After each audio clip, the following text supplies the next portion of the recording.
Welcome back to Greek, everyone. As a quick recap, in the last lesson we learned about the Greek alphabet, diphthongs, breathing marks, and punctuation. And if you haven't watched that video yet, it's linked down below in the description, so make sure to check that out and then come back and watch this lesson video, which is all about accents.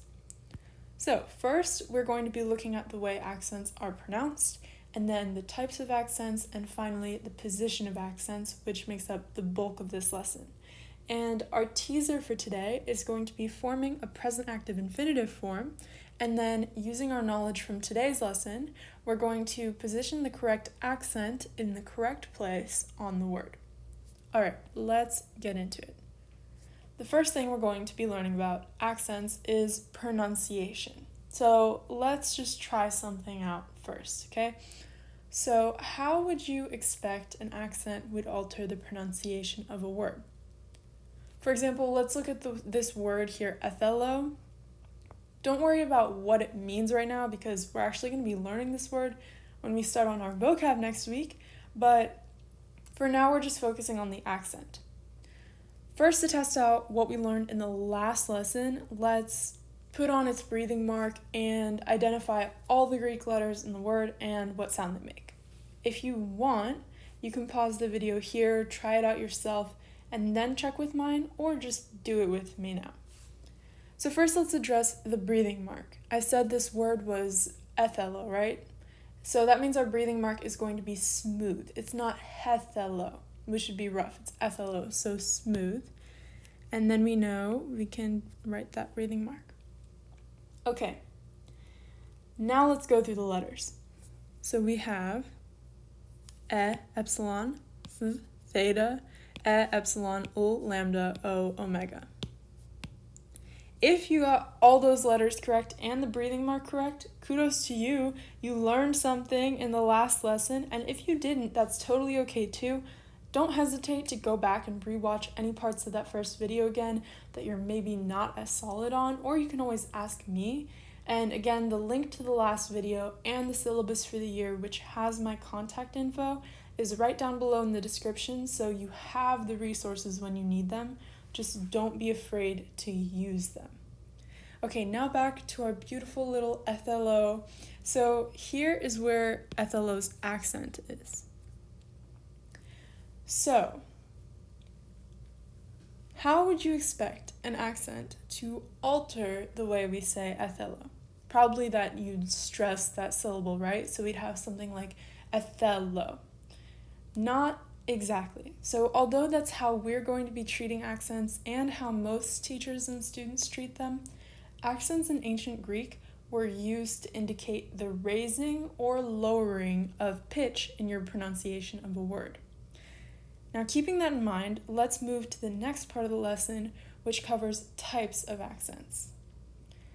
So, as teased at the end of the last video, there are 3 types of accents in ancient Greek. The first is called the acute, which is this one here. The second is the grave, which is just an acute flip the other way. And the third is the circumflex, which I said you could think of as a little rainbow. And the acute denotes a gliding up in pitch, the grave a gliding down, and the circumflex a gliding up and then back down. But we're not going to worry about sliding a pitch this year, except in a couple cases where it's important for distinction purposes, but instead we're just going to stress the syllable that's accented. Now, when a syllable is accented, you write the accent above the vowel or diphthong in that syllable. So let's look at a couple more words. So these words are klepto and paidewo, and really quickly let's go through the letters in these words to solidify our alphabetical knowledge. First, klepto, which is k, kappa, o, lambda, e, epsilon, p, p, t, tau, o, omega. And then in paidewo, it's p, I, alpha, iota, diphthong, d, delta, e, epsilon, upsilon, diphthong, o, omega. Alright, in klepto, the first syllable is accented. So we put the accent above the vowel there, which is epsilon. And in paidewo, the second syllable is accented, so we put the accent above the diphthong there, the L diphthong. And just like with breathing marks, you're going to put the accent on the second vowel in a proper diphthong. So we'll put the accent on the upsilon there. If we had an improper diphthong, so let's say I, then you're going to follow breathing mark rules and go above the first vowel in the diphthong. So here the alpha. So here's your breathing mark, first of all, and then your accent also goes above the alpha. And the same breathing mark rules apply for accents on capitalized letters too, where a capitalized letter or improper diphthong takes its accent to the left of the capital letter. So we'll look at capital I, where you have the breathing mark here and the accent there. So both to the left of the letter. And a capitalized proper diphthong takes its accent above the second vowel in the diphthong. So just like here. That wasn't very nice, but you get the idea. Okay. Also, with writing breathing marks and accents together, you're going to put the breathing mark first, followed by the accent for acutes and graves, and then the breathing mark goes under the accent for circumflexes. So I'll show you what each accent would look like with smooth breathing. So for acute, breathing mark first, then accent. For grave, breathing mark first, then accent. And for circumflex, breathing mark under the accent. Okay, that's all you need to know about types of accents, so now let's move on to position of accents. For most Greek words, only one syllable is accented, and that has to be one of the last three syllables in the word. And those three syllables actually have names, and to understand them, let's look at this word, allotomen, which I've split up with these lines, here, these ones, to show the syllables. Okay, so this final syllable is called the ultima, the one before that, the penult, and the one before that, the antepenult. And this is one instance where I think your Latin knowledge is really, really going to help you out. Because look, in Latin, we have this word ultimus, which means final or last. So it makes sense that the final syllable would be the ultima. Okay, now what about penult? It might be easier if we look at the word penultimate here. So penultimate can be broken down up into two parts to help us understand. So the pen and the ultimate. So let's look at the less obvious part first, the pen. So that part of the word comes from the Latin word pine, which means almost. And the ultimate part of the word, unsurprisingly, also comes from ultimus. So for penult, you're getting a combination of the two. So you're getting pine plus ultimus. So you end up with almost final, almost last. So it makes sense that the syllable right before the last syllable is almost last, and that's why it's called the penult. And for the antepenult, we can use the same sort of logic where now we can split antepenult into two parts, ante and penult. So ante is literally the Latin word ante, before. And so you get before the penult. So really, these work together super nicely, and they might look like weird words at first, but when you look at them for just a little bit longer and use your Latin knowledge to your advantage, it'll make a lot more sense. It's as simple as that. Okay, there are a couple more placement rules specific to different accents. So, acutes and graves can go above diphthongs, long vowels, or short vowels. That looks kind of like a U, but that is a V.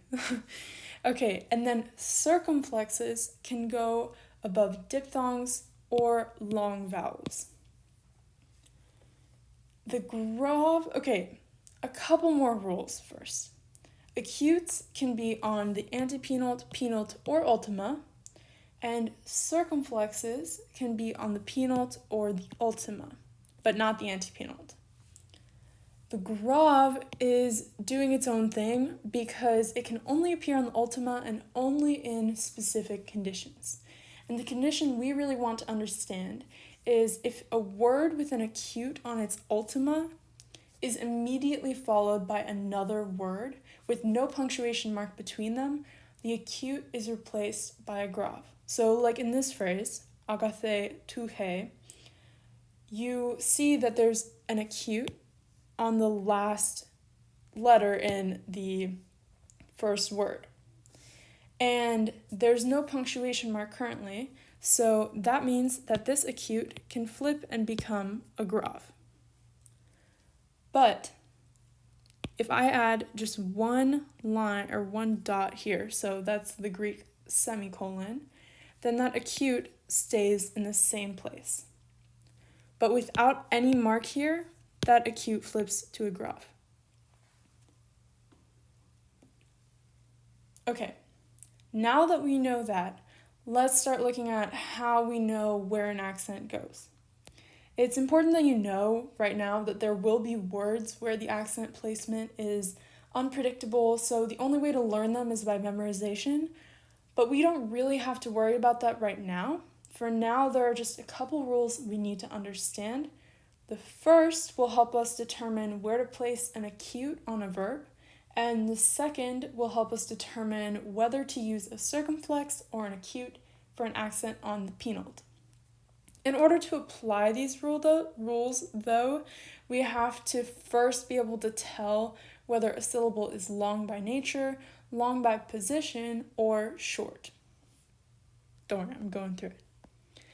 So a syllable will be long by nature if it contains a naturally long vowel, like omega, or a diphthong, like a.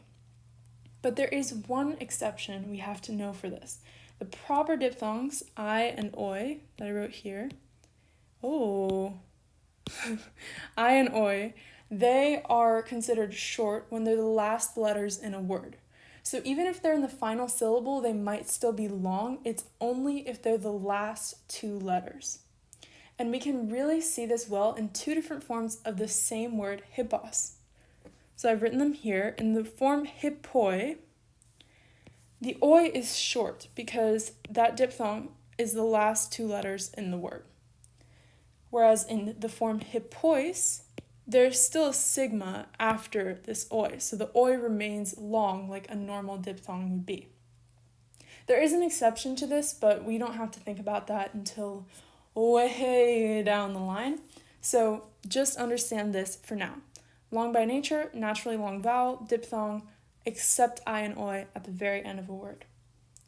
Now on to long by position.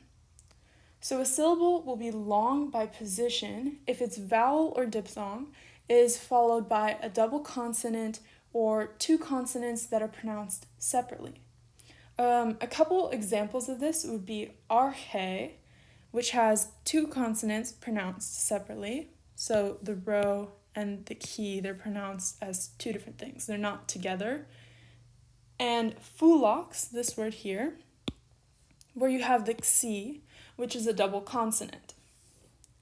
And something that's important to understand here is that the vowel or diphthong in that syllable, the syllable with whatever the double consonant or two consonants pronounced separately, is not being lengthened. So this alpha here in phulox is still naturally short, even though the syllable it's in is long by position.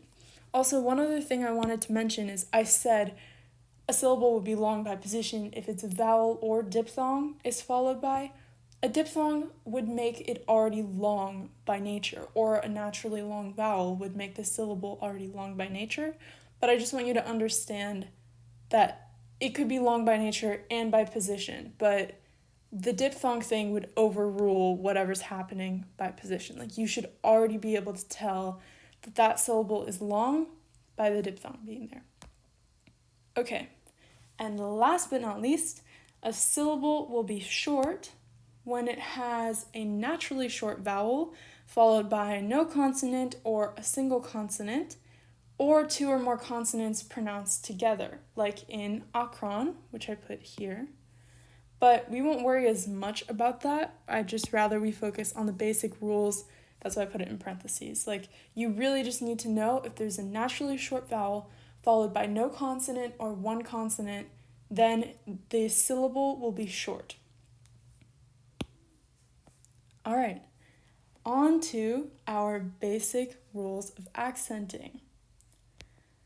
Rule number 1, and the one we're going to be most focused on. So to determine where an acute goes on a verb, we want to look at the ultima of the word.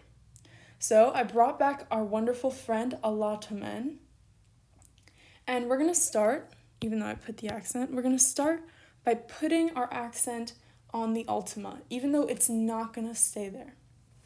So here's our accent. Now, if the ultima is short, then the accent, the acute, can bounce back 2 syllables to the antepenult, which we remember is the farthest back an accent can go. So if the ultima is short, it can go back 2 syllables. If the ultima is long, then we can only bounce back 1 syllable. So we'd end up on the penult. So let's do this for allotment. So we put our accent on the ultima just to start, and now let's look at the ultima itself. Here we have the epsilon, which is short, followed by 1 consonant.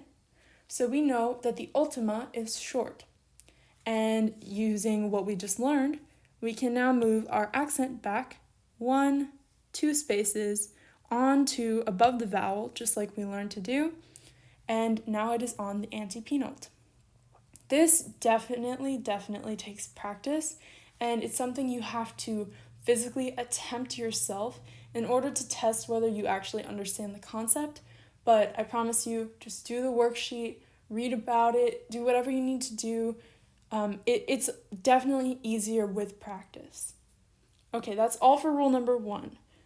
On to rule number 2. For this one, we're going to assume that the accent wants to be on the penult. So let's look at 2 words. First, dobron, which is here. And second, we're going to use hippoi again. So as I said, we're going to assume the accent wants to be on the penult. But now we have to figure out which accent to use between an acute and a circumflex. First, for a circumflex, there are 2 things we have to check off. 1, that the penult is naturally long, and 2, the ultima has to have a short vowel or I or oi at its very end. So let's look at dobron. Omega, which is in its penult, is always a long vowel. So we know that syllable, the penult, is long by nature. So that's check number 1. Penult, naturally long. Okay, on to check number 2. So now we're checking the ultima, and we see that it has an omicron. That's a short vowel, so the ultima contains a short vowel, so now we can put check number 2.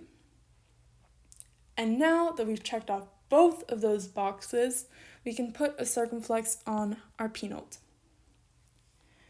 All right, now what about an acute?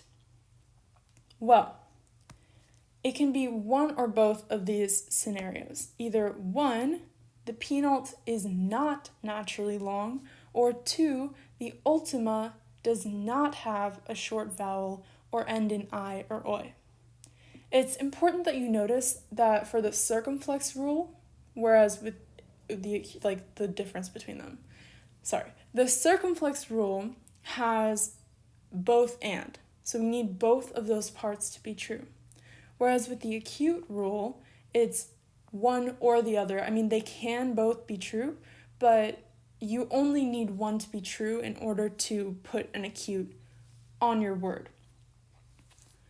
And that's why I chose hippoi for this, because when we look at hippoi, the penult is not long by nature with that short iota. So we can check that off.